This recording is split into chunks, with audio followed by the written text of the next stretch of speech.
like everything else in this environment, a wide dichotomy seems to be the presumable answer. One side loudly yelling at the other side. And Social Security is no different.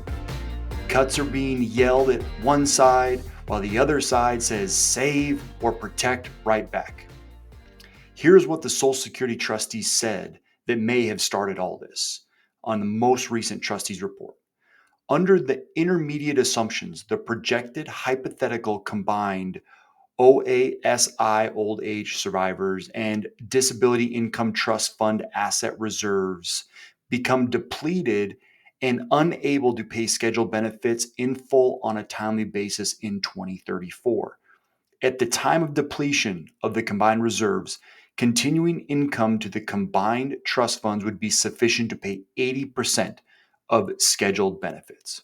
From this, the political environment got a hold of it, and in an election year, Social Security has come under heavy fire recently. Not to mention that Social Security accounts for 4% of the budget shortfall, and politicians love to jump on the budget shortfall and argue how to cut spending while spending excessively at the exact same time. So, this is a war. Obviously, I'm being hyperbolic. And the optimist in me suggests that adjustments will be made. But for you to get on my side, let's get an understanding of where we are and where we are going. In fact, this is what makes me so upset about politics. There are a variety of options that could be implemented to correct all of this. Remember, Social Security was put into place in the 1930s, almost 100 years ago. So it's obvious and it's realistic to believe that adjustments need to be made, and we can all look back over the past 100 years and see how far we've come and how different things are now. So the point of this podcast today is doing my part to help alleviate your Social Security concern. Let's end this war now, or at least from your perspective, so you can ignore this junk and move on with your life. All right, everyone, welcome back to the Functional Retirement Podcast, where we get technical about your wealth, philosophical about your purpose, and inspirational on your fitness. I'm your host, Thatcher Taylor. I'm a certified financial planner and owner of the retirement planning firm ProPath Financial at propathfinancial.com. So let's learn about Social Security. I help my clients maximize their Social Security benefits as a part of our retirement planning process. If you want to learn more about this process, go to propathfinancial.com/post/social security war to get started and read the entire supplementary blog post for this podcast. So let's start off with some statistics.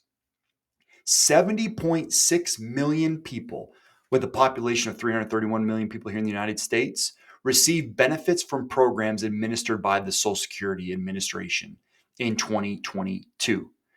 5.6 people were newly awarded Social Security benefits in 2022, which means even more in 2023.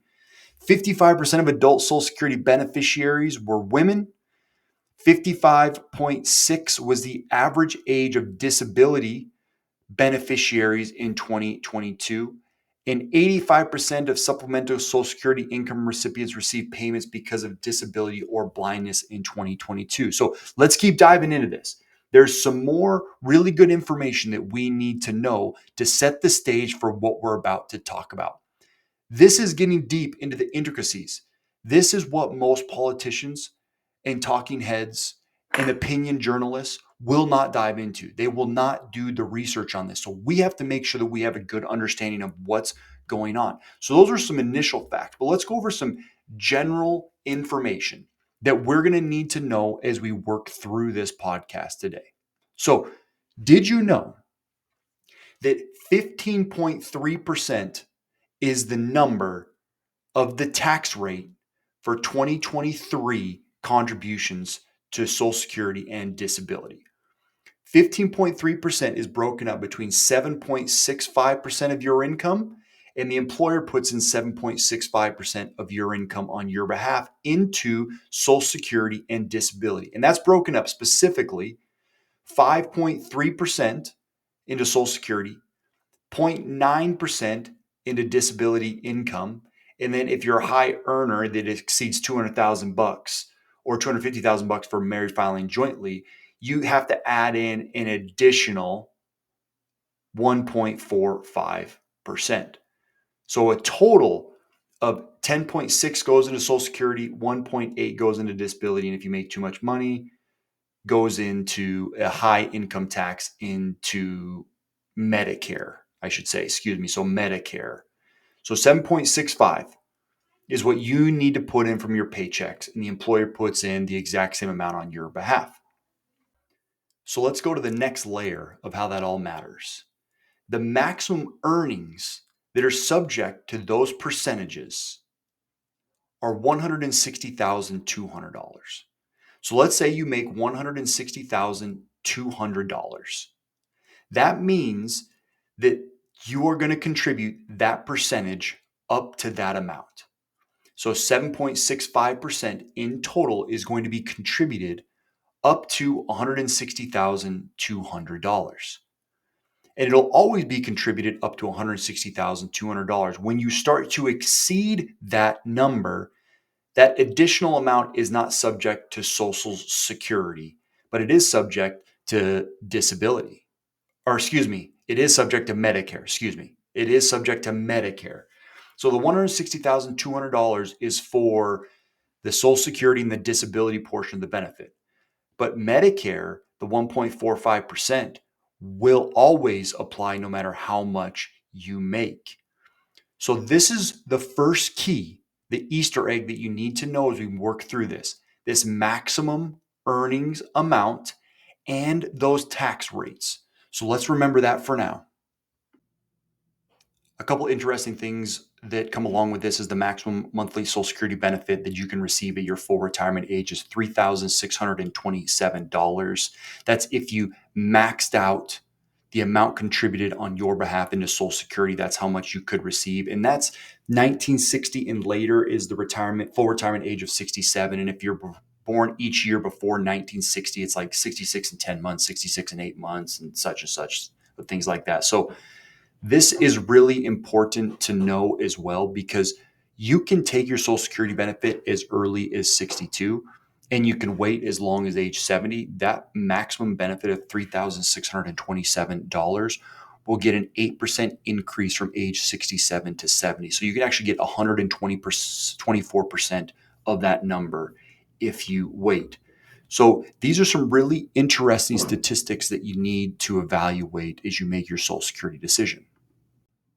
Now, there's no dispute, Social Security is in trouble a little bit. So let's first throw that out there that everything's not okay. In the near term, benefits could be slashed by 20%, and that happens in 2034. If we keep kicking the can down the road, a real revamp would be needed. But most current politicians are going to be dead at that point. That's how long of a time frame that is, especially Trump and Biden both. They're not going to make it to the time that we're going to need a real revamp. They might not even make it to 2034, but I digress. Here's what we need to know about this process. One really big piece of information. I mentioned those trustees' words before. Let's reread them. Under the intermediate assumptions, the projected hypothetical combined trust fund asset reserves become depleted and unable to pay on a timely basis in 2034, and it's going to be sufficient to pay for 80% of scheduled benefits. So going along those lines, we know how much is coming into Social Security. 90.6% of it, or almost 91% of it, comes from those payroll taxes that we discussed earlier. 5.4% of it is interest. And then 4% of the total trust fund is taxation of benefits. Because if you make too much money and you're taking out Social Security, up to 85% of your Social Security could be taxed, and that's the taxation of benefits. So the majority of this is coming from payroll taxes. That's our next Easter egg that you need to know as we work through this process. So it's really important to think through how this is going to play out in the near term and in the long term. Now, the trustees are not suggesting that benefits will be cut and that taxes are going to be raised. They're just expressing in a very simplified way To bring the system into balance, taxes are going to need to be raised or benefits will need to be cut. But the question is, by how much? Okay, I know you're chomping at the bit to hear some of these changes. So let's go over some of these suggested changes and some of these projections and how they could be modified. And then we'll go over into the specifics of each one of these. So the first thing is they could increase the payroll tax. In fact, this is a very reasonable option. We don't love it, it's not great, but the payroll tax rate is currently the number that we talked about earlier, that 15.3%. We could increase that a reasonable amount in 2024, and that could increase the long range actuarial balance of the trust fund by over 100%. So that's the first thing. You could increase the payroll tax rate, the amount that comes out of our paychecks and goes into the Social Security, disability, and Medicare funds. You could increase the payroll tax at a later date by a more substantial amount from like 2034 and later. So it could be a bigger increase, and we could wait to do that for a period of time. You could increase the payroll tax a little bit now and a little more later and a little bit more after that and continue to increase it over time. But you can see how there's a lot of adjustments that could be made in the timing of Social Security and how it's pulled from your payroll and self-employment tax as well. You could do a little bit now or a little bit later or a lot now and a little later. And there's a variety of options. And I've actually put the link to these options below that you can take a look at. The next option is not only the payroll tax, but the taxable minimum. So we said we pay Social Security up to $160,200 of earnings. And if you exceed that, Social Security stops. The first thing that they could do in regards to the taxable minimum is increase that number faster. Instead of just adjusting it with basically inflation over time, you could increase that number. The next thing you do to get very aggressive is you could eliminate that number altogether, where you could pay into Social Security with substantially higher earnings. And there, again, could be phases, a little bit more early, and then as you make more, it kind of decreases a little bit. There are a lot of adjustments that could be made with the taxable minimum. Some other random things that could come into play is how Social Security is calculated. The next thing that come into play is when you receive benefits.